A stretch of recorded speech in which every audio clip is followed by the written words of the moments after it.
overlooking guys. So ano po masasabi mo, Mama Maki? Hello guys! Hello everyone! So ang ganda po ng view natin dito sa La Virginia Resort. Ayan, overlooking po tayo sa Taal.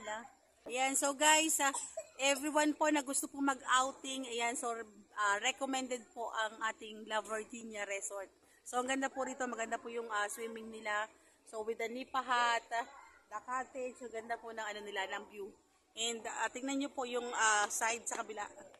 Ayan. Yan po yung pinaka view. Ayan. Anyways guys, ayan. So, see you here.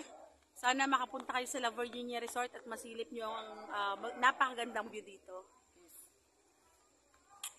So ayan guys, ang ganda po ng view. Kung makikita nyo guys, ito po yung view dito sa La Virginia. So sa mga hindi pa po nakarating dito sa La Virginia, so try nyo guys, dito lang po to sa may Barangay Manggahan, Mataas na Kahoy, Batangas. So overlooking po guys yung Taal Lake, ayun sa baba. So kung gusto yung mag-outing, kung kayo ay mga naghahanap ng overlooking na view para sa inyong mga vacation, so try nyo po dito sa La Virginia, Manggahan, Mataas na Kahoy, Batangas. So kung makikita nyo guys sa banda roon, ayan po yung lake ng Taal. Tapos sa may bandang itaas, kung makikita nyo mga building doon, yun po yung Tagaytay. Yan. So, sa mga hindi pa po nakapasyal dito, so try nyo guys. Search nyo lang po, La Virginia, Mataas na Kahoy, Batangas. Yan. So, ang ganda po ng view. So, yun po yung sa upside. Ayan. So, ito naman po yung sa downside. Ayan. So, ikot ko po sa inyo. So, mayroon po ditong mga decoration. Kung makikita po ninyo, ayan. Yan. So again, yan po yung overlooking ng Taal Lake. Yan, kung makikita nyo guys, so yan po yung Taal Lake sa may bandang ibaba, yung dagat. So ang ganda lang po dito kasi maraming mga decoration.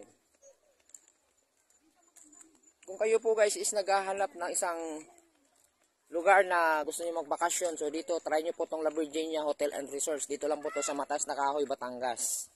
So ayan po yung isa sa mga kasama namin. Anong masasabi mo sa place? Anong masasabi mo sa La Virginia Resorts? Grabe, napakaganda po dito ng mga view kasi ma-unwind ka talaga. Ibig ko sabihin nature na nature. At masarap po ang pagkain dito sa Batangas. Okay, promote mo yung page mo. Anong page mo? Gandang Tala po. Paki-follow niyo po ako at the same time sa aking YouTube channel. Magtala. Yes, ayan. So thank you. So yan guys, so pakita ko lang sa inyo. Ayan. So ito, ganito kaganda guys yung lugar dito sa La Virginia. So kung ikaw guys is hindi pa nakakarating dito sa La Virginia Hotel and Resort, so try nyo po.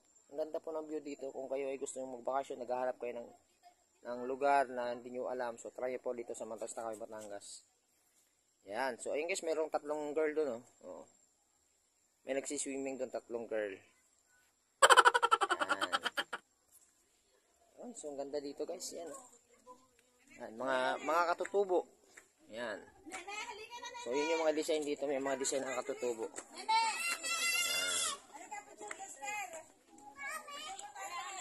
So hanggang doon dito guys, hanggang doon sa may baba. Malayo pa to, hanggang to pa sa baba. Yan. Yun. Hanggang doon sa pinakadagat. Yan, kung makikita yung dagat doon sa baba. Yun po yung Taal Lake. Tapos kung makikita nyo po yung mga building doon sa may banda po doon sa makatawid ng Taal Lake, yan po ay Tagaytay. Yan Tagaytay po yan guys. So nandito po tayo sa gawing Mataas na Kahoy, Batangas.